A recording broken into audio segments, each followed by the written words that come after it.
Assalamualaikum warahmatullahi wabarakatuh. Halo teman-teman, perkenalkan kami dari kelompok 2. Di sini kami akan mempresentasikan tentang teori belajar behavioristik. Nah, sebelum ke materi, alangkah baiknya kita perkenalan dulu ya teman-teman. Nama saya Santi Nuraini dan Bunda Siti Rosina Zakia, Ucu Tintin Supartini. Oke, selamat menyaksikan. Baiklah teman-teman, kali ini saya akan menjelaskan tentang pengertian teori belajar behavioristik. Teori belajar behavioristik adalah teori belajar yang mengedepankan perubahan perilaku peserta didik sebagai hasil proses pembelajaran. Terjadinya perubahan tingkah laku diakibatkan oleh adanya interaksi antara stimulus dan respon. Teori belajar ini berorientasi pada perilaku yang lebih baik. Berikut ini adalah ciri-ciri teori belajar behavioristik. 1. Mengutamakan pengaruh lingkungan. 2. Hasil pembelajaran fokus pada terbentuknya perilaku yang diinginkan. 3. Mementingkan pembentukan reaksi atau respon. 4. Bersifat mekanistis atau dilakukan dengan mekanisme tertentu, misalnya meminta maaf. Dan yang terakhir, yang kelima, menganggap latihan itu adalah hal yang penting dalam proses pembelajaran. Selanjutnya, untuk prinsip teori belajar behavioristik. Apabila seseorang sudah mampu menunjukkan perubahan perilaku, maka dikatakan sudah belajar. Hal yang paling penting pada teori ini adalah stimulus dan respon karena bisa diamati. Hal lain stimulus dan respon tidak dianggap penting karena tidak bisa diamati. Adanya penguatan reinforcement, yaitu hal-hal yang bisa memperkuat respon. Penguatan bisa berupa penguatan positif dan negatif. Baik, dalam teori belajar behavioristik ini terdapat beberapa tokoh yang melahirkan beberapa teori. Yang pertama ada Edward Lee Thorndike yang melahirkan teori connectionism. Dan yang kedua ada Ivan Petrovich Pavlov yang melahirkan teori classical conditioning. Yang ketiga ada Edwin Ray Guthrie yang melahirkan teori continuous conditioning. Dan yang terakhir ada Burrhus Frederick Skinner yang melahirkan teori operant conditioning. Nah, yang pertama ada teori connectionism oleh Edward Lee Thorndike. Menurut Thorndike, belajar merupakan asosiasi-asosiasi antara peristiwa yang disebut stimulus dengan respon. Teori trial and error, yaitu belajar itu terjadi dengan cara mencoba-coba dan membuat salah. Stimulus merupakan suatu perubahan dari lingkungan eksternal yang mengaktifkan organisme untuk beraksi dan berbuat. Sedangkan respon merupakan sembarang tingkah laku yang dimunculkan karena adanya perangsang. Dalam teori Thorndike, ia menggunakan kucing dalam eksperimennya. Tujuannya adalah agar kucing dapat keluar sendiri dari kandangnya untuk mendapatkan makanan. Adapun beberapa tahapannya adalah sebagai berikut. Percobaan pertama, kucing ditaruh di sebuah kandang dengan pengait pintu, lalu di luarnya disediakan makanan, dan pada percobaan pertama, kucing gagal untuk keluar.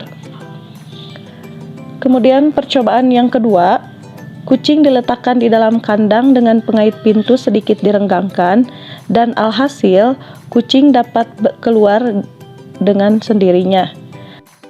Percobaan ketiga, kucing kembali diletakkan dalam kandang dengan pengait pintu yang terpasang dan di luar diletakkan sebuah makanan. Pada percobaan ini, kucing berhasil keluar dan mendapatkan makanannya. Kesimpulan dari eksperimen Thorndike tadi adalah manusia dapat menjadikan manusia lainnya belajar, yaitu dengan cara mencoba-coba dan berbuat salah.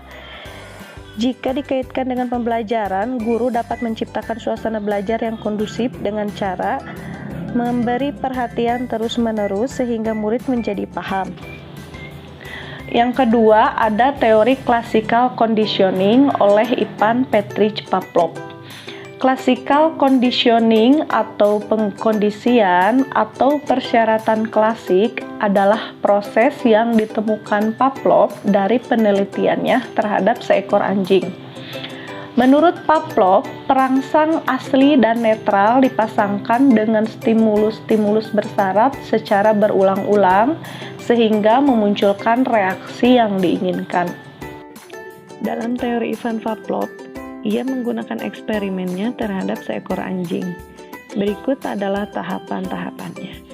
Tahapan pertama, di mana anjing bila diberikan sebuah makanan, maka secara otomatis anjing akan mengeluarkan air liur.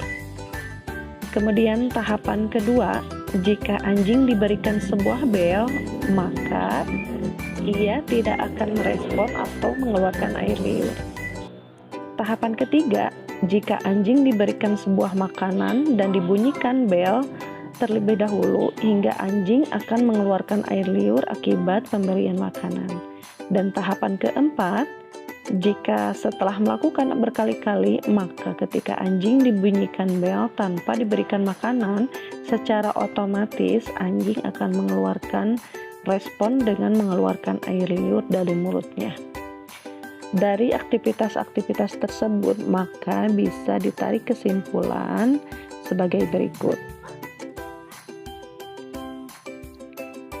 Tingkah laku sebenarnya tidak lain daripada rangkaian refleks berkondisi, yaitu refleks-refleks yang terjadi setelah adanya proses conditioning atau conditioning proses, di mana refleks-refleks yang tadinya dihubungkan dengan rangsang-rangsang tak berkondisi, lama-kelamaan dihubungkan dengan rangsang berkondisi.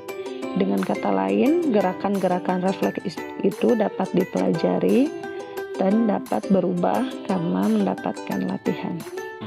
Kemudian yang ketiga, ada teori continuous conditioning oleh Edwin Ray Guthrie. Guthrie adalah salah satu penemu teori continuous conditioning atau pembiasaan asosiasi-asosiasi dekat. Menurutnya, hubungan antara stimulus dan respon hanya bersifat sementara. Siswa perlu sesering mungkin diberi stimulus agar bersifat lebih tetap. Guthrie percaya bahwa hubungan memegang peran penting dalam proses belajar. Cara kerja teori ini tak lepas dari aspek lupa, hukuman, dorongan, niat, dan transfer training. Kemudian 3 metode untuk mengubah tingkah laku menurut Edwin Ray Guthrie, yaitu yang pertama adalah metode ambang, yaitu mencari pemicu penyebab perilaku buruk dan memberi respon yang lain. Yang kedua, metode kelelahan. Reaksi yang buruk itu dibiarkan saja atau ditambah sampai pelakunya merasa bosan. Dan yang ketiga, ada metode reaksi berlawanan, menghubungkan stimulus dengan reaksi yang berlawanan secara terus-menerus. Yang keempat, ada teori operan conditioning oleh Burrhus Frederick Skinner. Menurut Skinner, hubungan antara stimulus dan respon yang terjadi melalui interaksi dalam lingkungannya akan menimbulkan perubahan tingkah laku. 2 hukuman operan conditioning, yaitu yang pertama, jika suatu tingkah laku diiringi oleh sebuah penguat atau reinforcement, maka tingkah laku tersebut meningkat. Kemudian yang kedua, jika suatu tingkah laku diperkuat dengan stimulus penguat dalam conditioning, tidak diiringi stimulus penguat, maka tingkah laku tersebut akan menurun atau bahkan musnah. Program-program pembelajaran yang berpijak pada konsep hubungan stimulus-respon serta mementingkan faktor-faktor penguat atau reinforcement merupakan program-program pembelajaran yang menerapkan teori Skinner. Baik teman-teman, berikut adalah kelebihan dari teori belajar behavioristik di mana peserta didik dibiasakan untuk latihan dan praktik yang di dalamnya memuat unsur kecepatan, spontanitas, kelenturan, refleks, dan daya tahan. Teori ini juga mampu mendorong peserta didik untuk berpikir linier dan konvergen. Juga memudahkan peserta didik untuk mencapai suatu target tertentu dalam pembelajaran. Berikut adalah kekurangan dari teori belajar behavioristik. Nah, teori belajar behavioristik ini membatasi kreativitas, produktivitas, dan imajinasi peserta didik. Selain itu, teori ini juga berpotensi menimbulkan hukuman verbal dan fisik, seperti contohnya memberi hukuman peserta didik yang melanggar aturan atau bahkan menjewer sekalipun. Nah, teori belajar behavioristik ini juga pembelajarannya itu hanya berpusat pada guru, sehingga peserta didik terkesan pasif. Lalu timbul kesulitan untuk menjelaskan kondisi belajar yang kompleks karena hanya beracuan pada stimulus dan respon. Sekian presentasi dari kami. Mohon maaf apabila banyak kekurangan. Box saja. Assalamualaikum warahmatullahi wabarakatuh.